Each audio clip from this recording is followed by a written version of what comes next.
मित्रों, इन दिनों एक और नैरेटिव चल रहा है और यह नैरेटिव पुजारियों के खिलाफ तैयार किया जा रहा है। अयोध्या के श्री राम मंदिर में हुई दान चोरी की घटना के बाद सनातन विरोधी क्लब यह नैरेटिव बना रहा है कि सनातन परंपरा में धार्मिक व्यवस्था से जुड़ा हर व्यक्ति भ्रष्ट है, इनके निशाने पर पुजारी भी।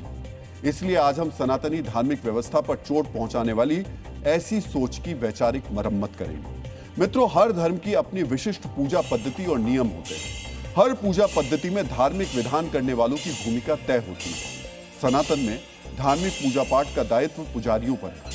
पुजारी वैदिक विधि विधान से मंदिर में पूजा अर्चना करते हैं। हमारी पूजा की थाली वो भगवान तक पहुंचाते हैं।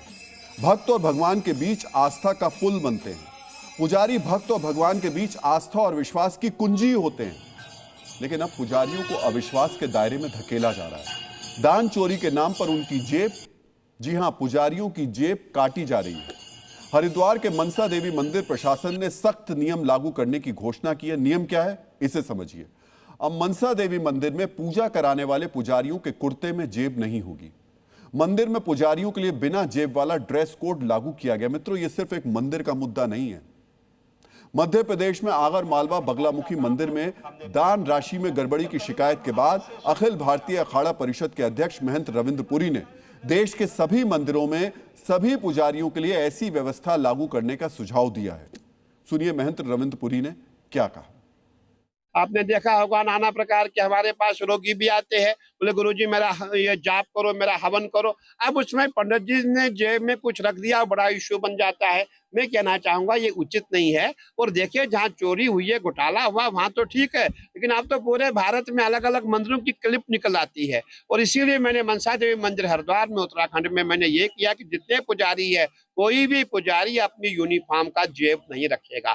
हमारे यहाँ मंदिरों में पूजा का ड्रेस धोती और कुर्ता है, कुर्ते में अब जेब नहीं होगी। हम महंत रविंद्र पुरी का बहुत सम्मान करते हैं। सुनने में उनका सुझाव बहुत अच्छा भी लग सकता है। कुछ लोग मंदिर और दान व्यवस्था में पारदर्शिता के लिए इसे श्रेष्ठ सलाह भी कह सकते हैं। लेकिन क्या वाकई ये सनातन हित में है? क्या सचमुच पुजारियों की जेब काट देने से देवधन की चोरी का पाप रुक जाएगा?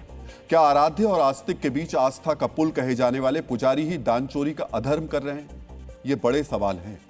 इन सभी सवालों पर हम विस्तार से चर्चा करेंगे, लेकिन पहले समझते हैं पुजारियों की जेब काटने की सलाह कैसे सनातनी आस्था के विशाल वटवृक्ष को बौना करने वाली है।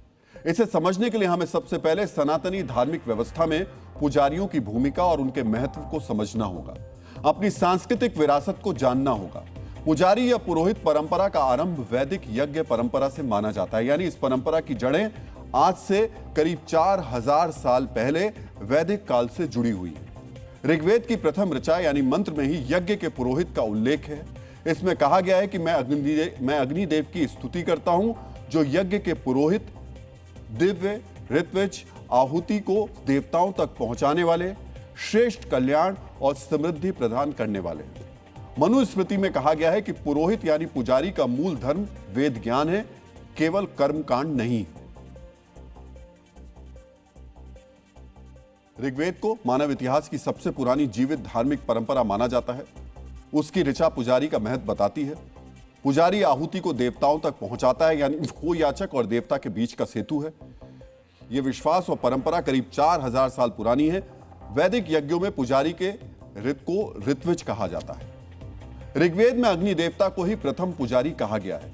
ऋग्वेद में ही यज्ञ में 4 प्रकार के पुजारियों की भूमिका का वर्णन किया गया है। ये पुजारी ऋचाओं यानी मंत्रों का पाठ करने वाले, गायत्री गान करने वाले, ब्रह्म ज्ञान बोलने वाले और यज्ञ कराने वाले होते हैं। आज भी यज्ञ में अग्नि की स्थापना सबसे पहले की जाती है। यह पुजारियों के महत्व का साक्ष्य है। मित्रों, पुजारी शब्द को भी समझ लेते हैं। पुजारी संस्कृत शब्द पूजा से बना है। पूजा कराने वालों को पुजारी कहा जाता है। संस्कृत में पुजारी के लिए पुरोहित शब्द का प्रयोग भी होता है। पुरोहित यानी जो सबसे आगे रहकर सबका हित करे। यह वैदिक संस्कृति का प्राचीन और सम्मानजनक शब्द है। अब दान चोरी में इन्हीं पुजारियों की निष्ठा पर प्रश्न चिन्ह खड़ा किया जा रहा है। वो भी क्यों? क्योंकि अयोध्या में कुछ धन लोभियों ने रामकोष से चोरी की। इसीलिए पारदर्शिता के नाम पर पुजारियों को भी संदेह के दायरे में खड़ा किया जा रहा है। ऐसा करने वालों को इसका एक फर्क भी समझना बहुत जरूरी है। अब जो हम बता रहे हैं उसे बहुत ध्यान से सुनिएगा, क्योंकि यह धर्म और प्रशासनिक व्यवस्था का अंतर है। इससे समझकर ही साफ होगा कि क्यों पुजारियों के जेब काटना सनातन को अपमानित करने जैसा है। हर धार्मिक स्थल पर दो तरीके की व्यवस्था होती है, धार्मिक और प्रशासनिक। धार्मिक व्यवस्था से जुड़े लोग पूजा पाठ कराते हैं, प्रशासनिक व्यवस्था से जुड़े लोग ये सुनिश्चित करते हैं कि पूजा पाठ व्यवस्थित तरीके से हो, भक्तों को कोई परेशानी नहीं हो। अयोध्या में दान चोरी के आरोप में जिन 8 धनलोभियों की गिरफ्तारी हुई है वो प्रशासनिक व्यवस्था से जुड़े थे, मंदिर ट्रस्ट के कर्मचारी थे, दान की गिनती करते थे, वो पुजारी नहीं थे। बहुत बारीक लेकिन बहुत बड़ा फर्क है। पुजारी ईष्ट की पूजा करते हैं, अनुष्ठान करते हैं, वो दान में मिले नोट की गिनती नहीं करते हैं, वो आपकी हमारी भावनाओं को भगवान तक पहुंचाने का माध्यम बनते हैं। दान चोरी करने वालों की कोई विशेष योग्यता नहीं थी, उन्हें वैदिक और शास्त्रीय ज्ञान नहीं था, वो सामान्य डिग्री वाले सामान्य लोग थे जिन्होंने अपनी पहचान और रसूख से नोट गिनती की नौकरी प्राप्त कर ली थी। लेकिन पुजारी बनना आसान नहीं है। पुजारियों के लिए शास्त्र पूजा पद्धति का ज्ञान अनिवार्य है, इतना आवश्यक कि आगम शास्त्र कहता है कि मंदिर में प्राण प्रतिष्ठित विग्रह की पूजा केवल प्रशिक्षित अर्चक यानी पुजारी ही कर सकते हैं। समझिए, आराधना स्थल की व्यवस्था देखने वाले प्रशासनिक लोग भी धार्मिक होते हैं, लेकिन वो पुजारी नहीं होते हैं। पुजारी वो होते हैं जो वैदिक ज्ञान परंपरा से दीक्षित होते हैं, जो ईश्वर के विग्रह स्वरूप की पूजा करते हैं। अब इस अंतर को फिर से समझ लीजिए। राम मंदिर में दान चोरी का पाप उन लोगों ने किया जो मंदिर की व्यवस्था के एक छोटे से हिस्से से जुड़े थे। वो दान की गिनती करते थे, उनके हाथ में राम मंदिर की कोई धार्मिक व्यवस्था नहीं थी, वो प्रशासनिक व्यवस्था का हिस्सा थे। धार्मिक व्यवस्था पुजारियों का दायित्व है। दान चोरी के पाप में श्री राम के आराधक किसी पुजारी की भूमिका नहीं है, लेकिन रामकोश में सेंधमारी के पाप के बहाने पुजारियों को निशाना बनाया जा रहा है। इसलिए साधु संत पुजारियों की जेब काटने वाले सुझाव का विरोध कर रहे हैं। पुजारी भगवान का अर्चक जो होता है वो देवताओं का साक्षात अंश होता है, उसका अपमान नहीं करना चाहिए।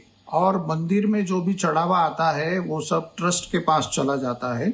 और पुजारी जो है वंश परंपरा से भगवान का अर्चन पूजन करता है। जहाँ जहाँ चोरी हुई है वहाँ पुजारियों ने कहीं चोरी नहीं की है। बगलामुखी में पुजारी ने चोरी नहीं की है। बगलामुखी में भी यदि चोरी हुई तो मैनेजमेंट के लोगों ने की है, अधिकारियों ने की है, कर्मचारियों ने की है। राम मंदिर में चोरी हुई है तो ट्रस्ट के लोगों ने की है, और ट्रस्ट के अधीनस्थ जो लोग काम करते हैं उन्होंने की। क्यों नहीं जेब होनी? क्योंकि ब्राह्मण चोर है क्या? ब्राह्मण पे आप जिस प्रकार से आरोप लगा रहे हैं या आदेश कर रहे हैं, क्या ब्राह्मण अपने जेब में पेन नहीं रख सकता? क्या उसको अधिकार नहीं है? बयान का उद्देश्य क्या है? आपने तो पूरे ब्राह्मण समाज को ही बदनाम करने का प्रयास कर रहे हो। चोरी कहीं भी हो सकती है, चाहे धार्मिक व्यवस्था हो या प्रशासनिक सिस्टम, इसमें शामिल कोई भी व्यक्ति चोर हो सकता है। लेकिन चोरी के बहाने पूरे धार्मिक सिस्टम को भ्रष्ट कहना, पूरी धार्मिक व्यवस्था पर सवाल उठाना सही नहीं है। पारदर्शिता के बहाने पुजारियों की विश्वसनीयता को संदिग्ध कहना, उनकी जेब काटना उचित नहीं है। यह सनातनी व्यवस्था के आस्था, श्रद्धा, विश्वास को चोट पहुंचाने वाला आरोप है। सनातनी व्यवस्था में पुजारियों का महत्व कितना है, उन्हें क्यों हमारे और भगवान के बीच भरोसे की कुंजी कहा जाता है, इसे समझने के लिए हम आपको एक आंकड़ा शेयर कर रहे हैं। देश में करीब 10 लाख मंदिर हैं। हर मंदिर में औसतन 2 से 3 पुजारी होते हैं, यानी देश भर में 20 से 30 लाख पुजारी हो सकते हैं। जब भी आप और हम मंदिर जाते हैं तो श्रद्धा भाव से पूजा की थाली पुजारी को ही देते हैं। पुजारी यही थाली देवताओं के चरणों में अर्पित करते हैं और हमें आशीर्वाद देते हैं। सोचिए, अगर पुजारियों की निष्ठा और ईमानदारी पर लांछन लगाया जाए तो क्या होगा? क्या पुजारियों के लिए जो पवित्र भाव हमारे मन में रहता है वो रहेगा? कल जब हम में से कोई मंदिर जाएगा तो पुजारी को देखकर उसके मन में क्या भाव आएगा? मन में भाव आएगा, ये विश्वसनीय नहीं है, निष्कलंक नहीं है, इनकी नीयत ठीक नहीं है। इसीलिए पुजारी की निष्ठा और ईमानदारी पर सवाल सिर्फ पुजारी पर सवाल नहीं है, यह मंदिर, साधु संत, सनातन सभी पर सवाल है। इसलिए मंदिर में पूजा अर्चना से जुड़े लोग भी इस सलाह का विरोध कर रहे हैं। पूजन करती है, पुजारी है कि नहीं है? जी, हम ब्राह्मण व्यक्ति हैं। जेब है कि नहीं है आपके? जेब रहती है। जेब तो कटने वाली है। नहीं, जैसे हरिद्वार के मनसापूर्ण जो ट्रस्ट वाला मंदिर है, वहाँ तो रविंद्रपुरी ने पुजारियों को कह दिया कि भैया जेब वाले कपड़े पहन के नहीं आना। ये तो सब जितने भी संत हैं, जैसे कि अभी रविंद्रपुरी महाराज जी ने हमारे बारे में जो ब्राह्मणों के बारे में, पुजारी के बारे में बोला है, ये अपमानजनक बातें कर रही है। उन्होंने जेब तो रहनी चाहिए। पुजारी टारगेट हो रहे हैं। बिल्कुल टारगेट हो रहे हैं, बिल्कुल टारगेट हो रहे हैं पुजारी। हाँ। क्योंकि एक प्रकार से ये राम मंदिर को मुद्दा बना, जो मुद्दा उठा है दान चोरी का, उसे भटकाने की कोशिश की जा रही है और उसे पूरा धर्मद्वार पुजारी के ऊपर लेकर के कोशिश कर रहे हैं। पुजारी एक सॉफ्ट टारगेट होता है सभी के लिए, इसलिए जो दिखता है पुजारी पे टारगेट करता है। जो दान दक्षिणा वाली बात उन्होंने कही कि ये उनको नहीं देना चाहिए, उनके जेब हटा लेना चाहिए। अरे भाई, ब्राह्मण अपना काम करेगा, अपना कर्मकांड करेगा तो जजमान उसको उसकी प्रसन्नता से दक्षिणा जो देगा तो उसी के पास देगा ना। पुजारी तो भगवान की सेवा करके यजमानों की दक्षिणा पे अपने परिवार का प्रतिपाल करा, लेकिन तो लूट रहे, खसूट रहे, अपनी जेब भर रहे। मित्रों, इसे कोई छोटा मोटा मुद्दा मत समझिएगा, ये बहुत गंभीर मुद्दा है।